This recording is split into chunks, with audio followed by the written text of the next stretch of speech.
Hey everyone, we're back for another workout of the day. Today is 4 rounds for time, Café con leche. It is 10 Spider-Man push-ups, 20 overhead lunges, 10 V-ups, 20 kettlebell swings, 10 slam ball burpees, and 20 sit-ups. So we're going to go through all of those movements and the modifications, and then you can get started. Okay, so the first movement is going to be our Spider-Man push-up. So first off, we want to make sure we're in a good push-up position. So that means we want our hand underneath our shoulder. We don't want to be wider or in further. We want a nice racked position, hand above shoulder. And I'm going to do this facing you first, and then I'll do sideways so you can see full range of movement. So first off, our regular push-up, we want to be in a nice plank position, our hand underneath our shoulder. We're going to come down, and this is our regular push-up.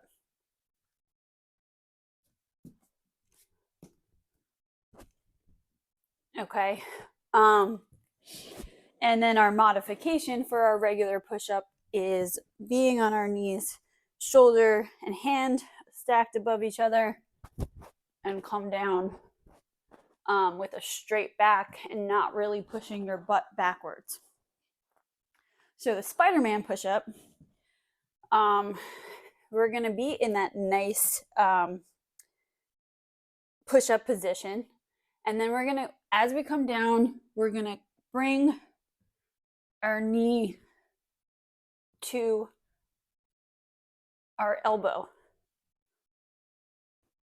So you're going to look like Spider-Man.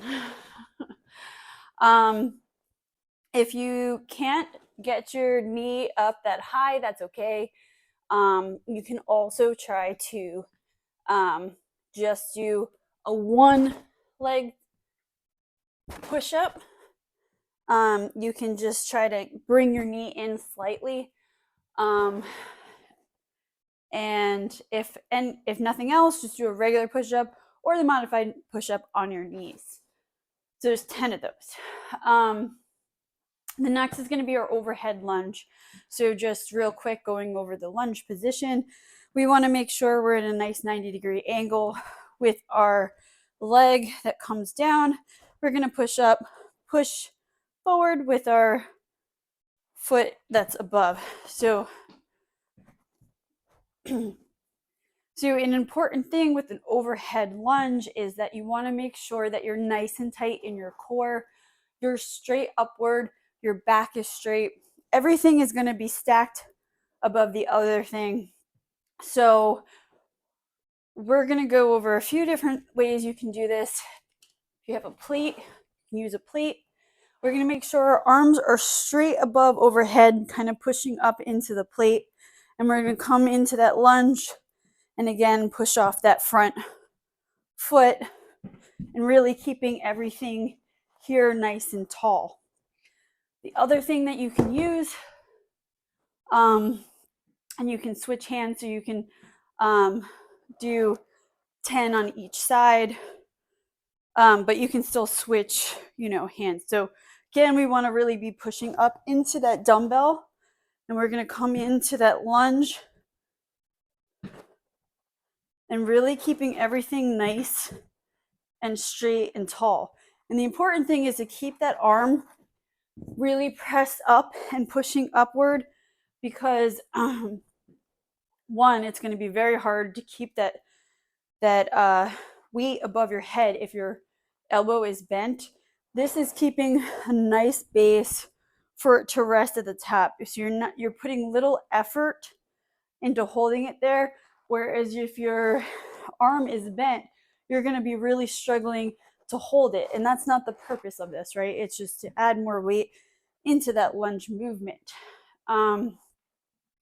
So you can also use a kettlebell the same way, or if you don't have any of those, or you're just not ready, you're going to have to do, if you use a band, you're going to have to do 10 on one side and then 10 on the other. So you're going to push up with that band, keep this foot back, and you're going to lunge forward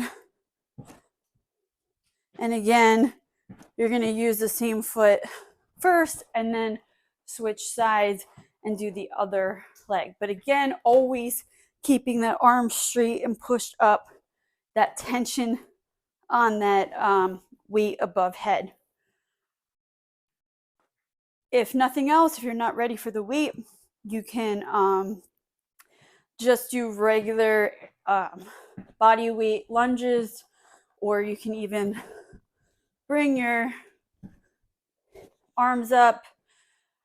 You can also use a band like this and kind of put some tension, pulling apart at the top and holding it there, just to add a little something to your lunge. Okay, so we're gonna go to our V up. We're gonna be lifting our hands and feet, hopefully at the same time, as much as you can, really engaging that core. Modifications, knees alternating, toe touches, or leg raises.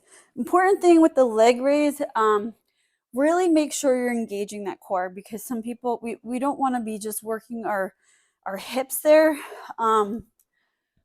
We want to be working our core. So really focus on keeping that tight when you're in that, doing those leg lifts. Kettlebell swings. So first, let's go over the movement. We want to be slightly wider than hip width apart with our feet. We want to make sure that when we're doing the kettlebell swing, that the outside of our wrist touches the inside of our thigh. If you're touching anywhere above your wrist when you come back, that means you're doing something silly. So you come back, you're going to keep your chest up always. You're going to bring those hips back, really bring the hips back, like if there's a wall there, towards the wall, keeping that chest up, that back nice and straight. And you're going to use that hip drive to really hip thrust the kettlebell forward. You're not pulling the kettlebell up. You're not like pulling it up that way. You're not trying to pull it up that way. It is a swing, and the swing is going to come from that hip drive. Things that I see people do that they shouldn't do, squatting. There is no squatting involved in a kettlebell swing, I promise you. So no squatting and trying none of this. I don't know what that would be considered, a squat swing. I don't know. No, so we don't want that. So no squatting, and you can tell as if you do squat down, your wrist is not going to be touching. You're going to be touching somewhere here if you're squatting down. So to prevent that, like I said, you're bringing your hips back, not down. The other thing is just not enough hip drive forward. So if you find that your kettlebell is not getting up to about eye height, you really have to make sure that you're really using that thrust up to swing that kettlebell upward. The harder the thrust, the higher the kettlebell will go. The other thing, bending over too much. Again, if you're touching somewhere up here, you're bending over too much. We do not need to bend over very much. We're just bringing those hips back. That's all we're bending to, is to bring our hips backwards. If you do any of those things, you will also feel a tension in that lower back area. So if you start feeling tightness there, it's probably why. Your form is probably not great. So readjust. A great way to learn or see if you're doing it right. Try videotaping yourself if you're unsure. You can always reach out to me and send me a video, and I can also help you adjust if needed.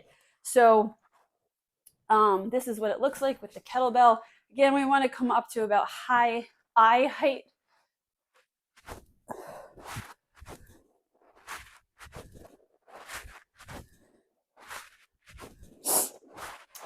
If we do not have a kettlebell, you can also use a dumbbell. And modifications would just be changing the weight that you use for either one. But remember, challenge yourself enough that you're still in good form, but it's heavy enough that you feel a little tension. Slam ball burpees. Yay! So we are going to do a slam ball with a burpee. And first, let's go over the slam ball. We want to be about hip width, slightly wider. We want to come down into a squat. To grab that slam ball, we want to grab on either side with two hands, straight arms. We want our back to be straight, our chest to be up, and we're going to bring the kettlebell up overhead till our arms are straight, and we're going to slam that ball right down to the ground. Great way to get your frustration out. So once we slam it on the ground, then we go into our burpee. So we can do this several ways. We can grab the ball, burpee, touch our chest to the ball, come up, and go right into that slam ball. Now, important part, no matter how you do the burpee, you want to be following the ball down. Do not, when you're picking the ball up or when you're slamming it down, we do not want to be, slamming it down is not as bad, but we want to make sure that we're straight. We don't want to be picking the ball up or like getting really loose when we're throwing the ball down. Everything should always be tight, full body engaged in this. So if you aren't ready to put your hands on the ball, you can put them on either side, touch your chest to the ball, come back up, or you can just put the ball aside, do a burpee, and then pick the ball up. Or you can do a slam ball, walk yourself out, touch your chest to the thing, walk up, and do a slam ball. So it should all be a fluid movement. It's two movements in one, but it should be a fluid, almost one movement throughout that whole slam ball into the burpee and back up. We want to make sure that we have a nice rhythm. It shouldn't just be two separate movements: slam ball, rest, burpee, slam ball. We want a nice fluid slam ball burpee. You can also, a modification would just be taking out the burpee altogether and just doing the slam balls. You can use a med ball for the slam ball, but just remember the med ball does bounce a whole lot more than a slam ball. So just keep it controlled in front of you while you do it.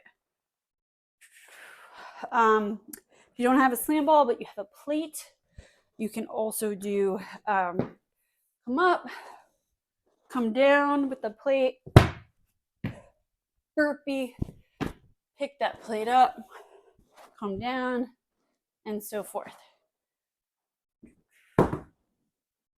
Last but not least, our sit-up. We're back to those abs. I'm gonna get a nice six-pack after this. So we're just gonna come up, touch those toes. Modification, touch the knees, crunches, touch your shins. Things to avoid: putting your hands behind your neck, your head. We don't want to strain that neck at any point. We also, you can use the momentum a little bit from your arms. You want to make it harder. Really don't use the momentum of your arms. Just use your arms to touch the toes. And that is the workout of the day. Remember, you're going to do all that 4 times. and mark down your times and weights and movements and revisit these workouts.